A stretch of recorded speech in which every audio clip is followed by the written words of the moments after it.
Sometimes you post something completely innocent, and your boyfriend loses his absolute mind. Make sure to hit that like button if you enjoy my stories, and don't forget to subscribe if you're new here.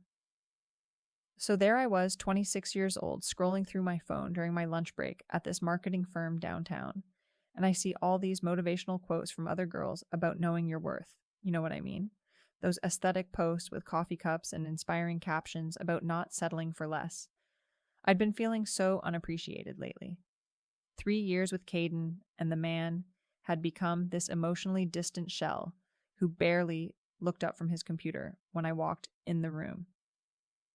I work hard on myself, gym every morning, perfect makeup, cute outfits, and he just sits there in his gaming chair like some kind of troll, completely oblivious to everything I do for our relationship. So I posted this simple quote, "Single until someone proves they deserve me. Know your worth, queens," with a picture of my latte. Basic girl stuff, right?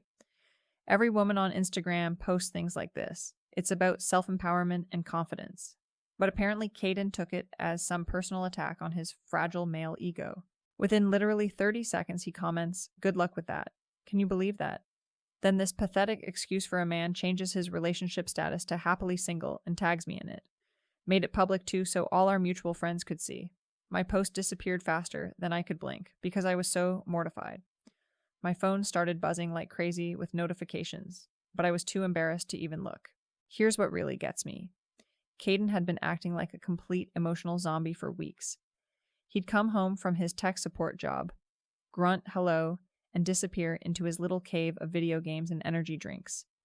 Meanwhile, I'm out here trying to build something meaningful, making connections at work, actually caring about my appearance and my future. But God forbid I express any independence or self-worth on social media.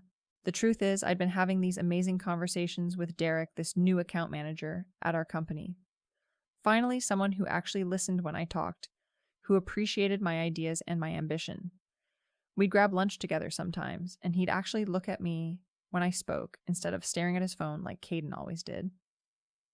Derek made me feel seen, like I mattered as a person, not just as some live-in girlfriend who did laundry and split bills.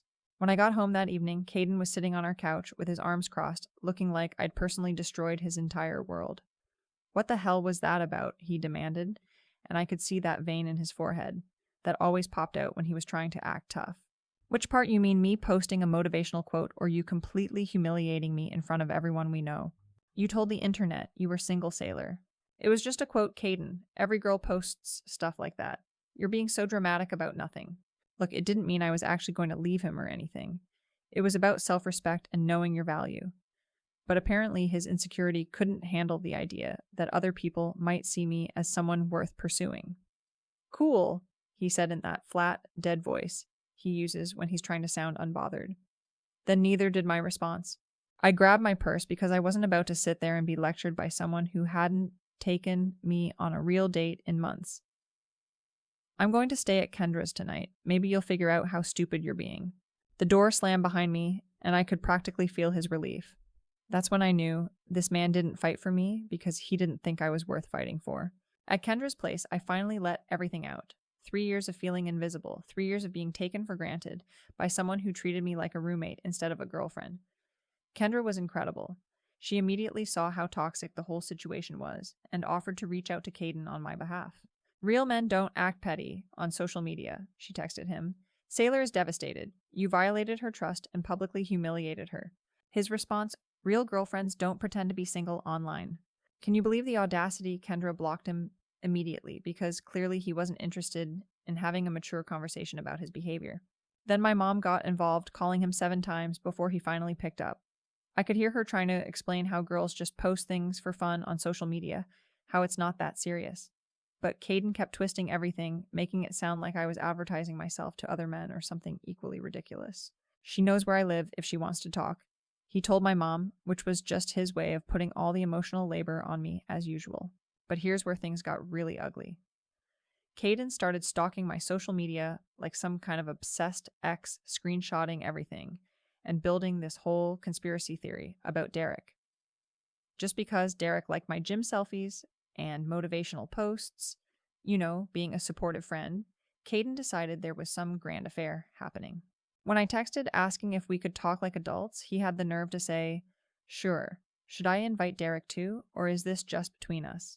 I mean, what kind of insecure, weak man immediately jumps to accusations like that? Derek and I were friends, colleagues. Sure, he showed interest. And yeah, maybe I enjoyed the attention from someone who actually appreciated me, but I wasn't going to throw away 3 years for a workplace flirtation. The whole thing spiraled from there. I showed up at our apartment, technically his apartment since Mr. Independent had to have everything in his name, with my sister Rowan and my mom for moral support. We just wanted to collect my things and maybe have an adult conversation about where we went wrong. But Caden was ready for war. He prepared this whole presentation of evidence like he was some kind of detective, showing us screenshots of Derek's Instagram activity.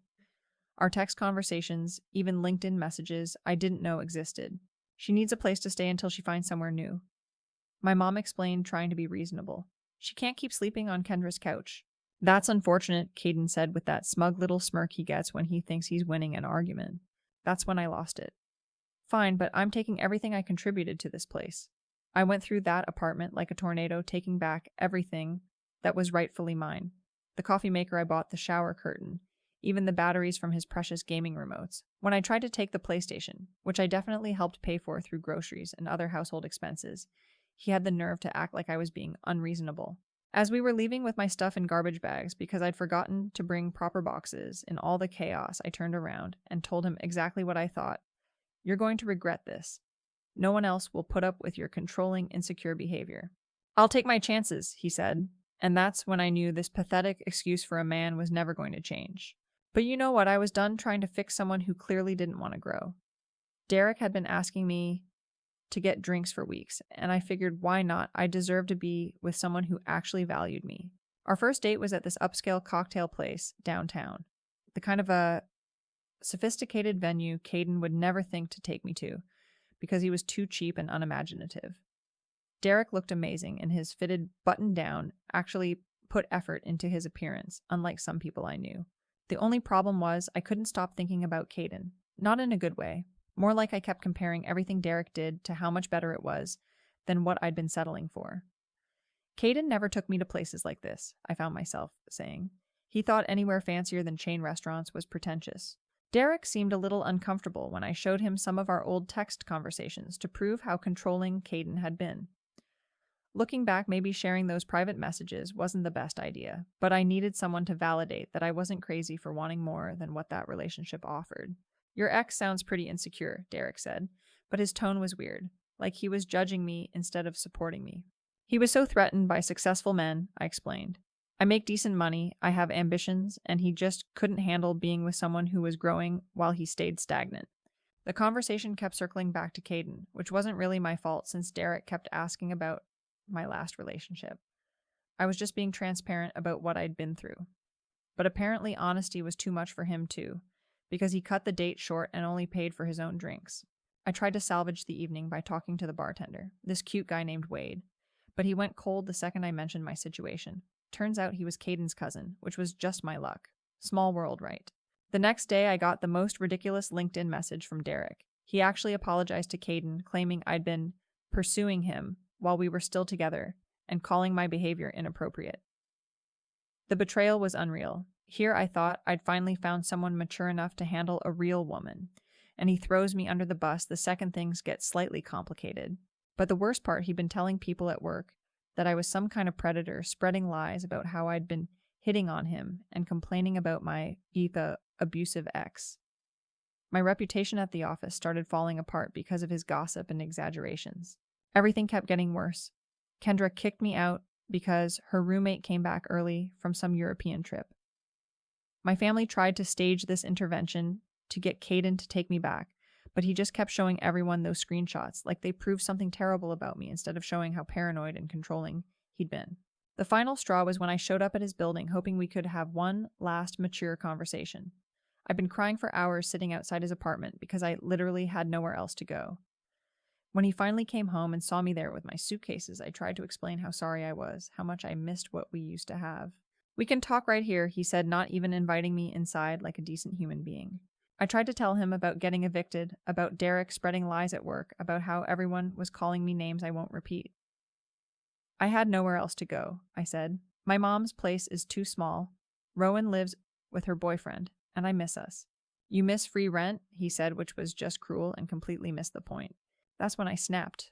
3 years of my life, 3 years of decorating his boring apartment and making it feel like a home, and he was going to throw me away like garbage. You owe me, I screamed, not caring who heard. I wasted the best years of my life on you. I made that place a home. His neighbor stuck his head out, this older guy named Carl, who'd always been friendly to me. Everything okay? He asked Caden, completely ignoring me. Yeah, just explaining to my ex why she can't move back in, Caden replied, like I wasn't even standing right there. Carl had the nerve to say, oh, the one who was cheating with that Jerome guy. My wife saw it all on Instagram. I wasn't cheating. Having lunch with a coworker and enjoying some male attention isn't cheating, especially when your boyfriend has emotionally checked out of the relationship. But try explaining nuance to people like that. Building security showed up because apparently Caden had called them instead of just talking to me like an adult. As they were escorting me out, I was so desperate, I said the first thing that came to mind. I'm pregnant.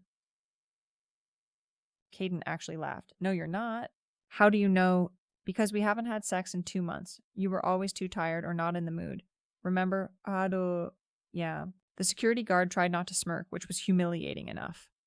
As they walked me to the lobby, I couldn't help myself. You'll never find anyone like me. That's the point, he called back. An hour later, my mom called furious about how I'd been embarrassed.